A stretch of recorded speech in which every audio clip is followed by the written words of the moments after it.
초등학교 동창 중에서 연대 인문계열에 들어온 친구가 있었거든요. 대학 1학년 때 우연히 그냥 만나서 알게 됐는데 그 친구가 얼마 안 있다가 반수해서 지방에 있는 어디 의대로 갔다고 하더라고요. 그때는 그 소식을 듣고 아니 왜 그랬지 싶었어요. 이해가 좀 안 되더라고요. 왜 연대까지 와서 굳이 의사를 해야 되지? 그런 생각도 되게 많이 했었거든요. 근데 안녕하세요. 의심한 도마입니다. 오늘은 의대 열풍에 대해서 좀 이야기해 보려고 영상을 켰습니다. 먼저 제 이야기를 좀 해보자면요. 저는 단 한 번도 의사가 되고 싶다고 생각해 본 적이 없었어요. 제가 원체 피를 좀 무서워하기도 하고, 의사는 본인은 힘든데 가족들만 행복하다라는 이야기도 되게 많이 들었었기 때문에, 왜 굳이 의사를 해야 되지? 그런 생각도 되게 많이 했었거든요. 그리고 제가 원래 타고나기를 좀 강한 문과 성향이다 보니까 문과 외에 다른 쪽을 생각해보지 않았었어요. 저는 목동에서 태어나고 자랐는데요.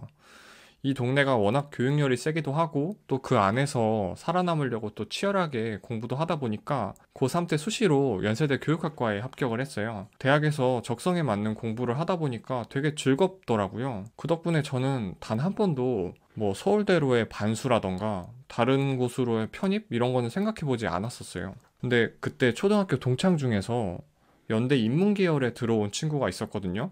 대학 1학년 때 우연히 그냥 만나서 알게 됐는데 그 친구가 얼마 안 있다가 반수해서 지방에 있는 어디 의대로 갔다고 하더라고요. 그때는 그 소식을 듣고 아니 왜 그랬지 싶었어요. 이해가 좀 안 되더라고요. 왜 연대까지 와서 굳이? 특히 제가 이제 그 당시에 연대 의대에서 잠깐 조교로 일을 한 적이 있었는데 서울 시내 주요 병원을 돌아다니면서 거기에 이제 속한 의사분들을 만나고 그분들의 처우라던가 근무 같은 거를 좀 조사하는 그런 일이었어요. 그래서 이제 서울대병원도 가고 또 세브란스, 삼성의료원, 아산병원, 그러니까 굵직굵직한 병원들은 많이 다녔었죠. 근데 생각보다 의사분들 처우가 안 좋더라고요. 남자분들 같은 경우에 경무에 시달려서 정말 힘들어 하기도 하고, 특히 여자 의사 선생님들 같은 경우에는 너무 일이 힘들어갖고 유산을 하는 경우도 있더라고요. 그래서 이제 어떤 여자 선생님이 그 이야기를 하면서 막 우시는데 그 모습을 보고 되게 충격을 받았었어요. 그런 경험을 하다 보니까, 의대에는 참 이게 쉽게 가서는 안 되는 곳이구나 하는 생각이 더 굳어졌죠. 근데 이제 저도 대학을 졸업할 즈음에 진로 고민을 하고 또 취업을 준비하면서 그제서야 의대 열풍이 어느 정도 이해가 가더라고요. 의대 열풍의 본질을 생각해 보니까 결국 이게 양질의 일자리가 부족해서 그런 것 같아요. 만약에 다양한 분야에 걸쳐서 양질의 일자리가 많이 있잖아요. 그러면 대학생들이나 취업을 준비하는 사람들 입장에서 크게 걱정할 게 딱히 없어요.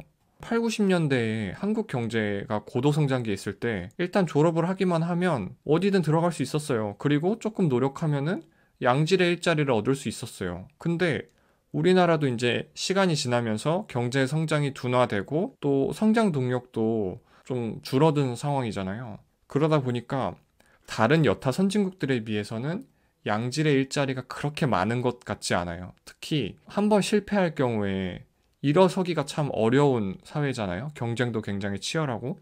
제가 그거를 정말 피부로 느끼는 게 연고대를 나와도 꼭 양질의 일자리를 얻는다는 보장이 없어요. 진짜 그렇더라고요. 대학이 일자리를 보증해주는 시대는 이미 지나간 거죠. 저는 이게 꼭 나쁜 변화라고 생각하지는 않아요. 대학에 따라서 그 이후에 일자리나 인생의 항로가 다 결정될 필요는 없으니까. 그럴 경우에 사람들의 시선이 어디로 가게 되냐면 라이센스로 가게 돼요. 개인 입장에서 국가가 보증한 면허나 라이센스, 자격증이 있으면 그래도 양질의 일자리를 가장 먼저 확보할 수 있거든요. 소위 MZ 세대가 전문직에 목을 매는 것도 같은 맥락이죠. 회계사나 약사, 세무사, 8대 전문직 이런 것들 있잖아요. 그런 라이센스가 있으면 원할 때 양질의 일자리를 가질 수 있으니까 그게 엄청난 메리트인 거죠. 그리고 그 중에 끝판왕이 의대 면허다 보니까 더 의대에 목을 매는 것 같아요. 지금 대치동에는 초등학교 때부터 의대를 준비하는 의대 입시반이 성행한다고 하더라고요. 처음에는 저도 아니 저게 무슨 미친 짓인가 싶었는데 졸업하고 또 취업을 겪고 나니까 이게 어느 정도는 솔직히 이해가 가더라고요. 초등학교 때부터 의대를 준비하면 굉장히 힘들긴 하겠지만 어쨌든 수능을 잘 봐서 결국 의대를 가면 그 이후에 취업이나 진로는 크게 고민할 필요가 없잖아요. 아이나 부모나 그 의사 면허를 통해서 그 이후의 인생에서 안정감을 누리고 싶은 거죠. 저는 지금도 제 적성이 의사와는 거리가 멀다고 생각해요. 의사가 돈을 많이 벌긴 하지만 매일 좁은 공간에서 아픈 분들을 봐야 되잖아요. 저는 그게 좀 힘들어요. 저라는 사람은 대중들과 소통하고 또 대중들을 설득하는 일을 정말 좋아하거든요. 대학 때부터 그런 활동들을 꾸준히 해왔고 지금 유튜브를 하는 것도 같은 이유고요. 다만 가끔은 의사 면허가 좀 부러울 때가 있어요. 좀 더 구체적으로 말하면 의사 면허가 주는 그 안정감? 그게 정말 큰 메리트처럼 느껴질 때가 있거든요. 그래서 어떻게든 의대에 가려고 하는 친구들이 이제는 좀 이해가 가요. 과학고등학교에서 의대 가는 친구들의 경우에도 아니 장학금 받고 과고에 갔는데 의대에 가버리면은 그동안 세금으로 지급된 장학금은 어떻게 되나 이런 것 때문에 좀 곱지 않은 시선으로 봤던 게 사실인데 그 친구들한테 뭐라고 하고 싶지 않아요. 개인의 선택이니까 이해 못할 바는 아니더라고요. 하지만 솔직히 우리나라의 미래는 좀 걱정돼요. 단순히 고급 인력이 의대로 빠져나간다고 걱정되는 건 아니에요. 뭐 똑똑한 친구들이 의대로 가서 의학 기술이 발전하고 또 아픈 사람들이 병마에서 해방되고 하면 좋죠. 저도 그걸 바래요. 다만 공학이나 인문학이 더 이상 매력적인 학문으로 비춰지지 않는 게 가슴 아파요. 결국 한 문명, 한 국가의 향방을 결정짓는 건 인문학이거든요.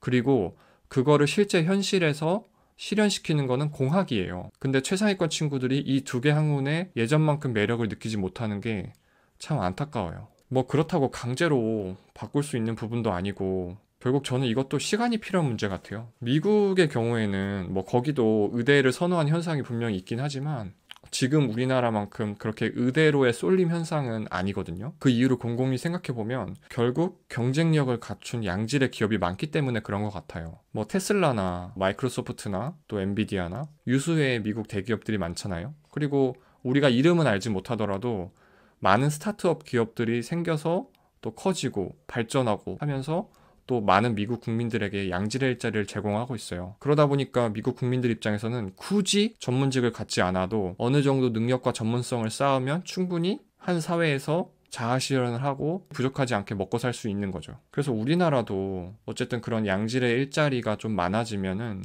이렇게 의대로의 쏠림 현상, 나아가서 전문직만 고집하는 그런 현상이 조금은 완화되지 않을까 하는 기대를 가져봅니다. 네, 오늘은 이렇게 의대 쏠림 현상에 대해서 좀 이야기해봤습니다. 여러분들이 이 현상을 또 이해하시는 데 도움이 되셨으면 좋겠고요. 앞으로도 정치, 경제, 사회, 문화 분야에서 여러 이슈들을 좀 다뤄볼 예정인데 영상이 마음에 드셨다면 좋아요와 구독, 알림 설정 부탁드립니다. 고맙습니다.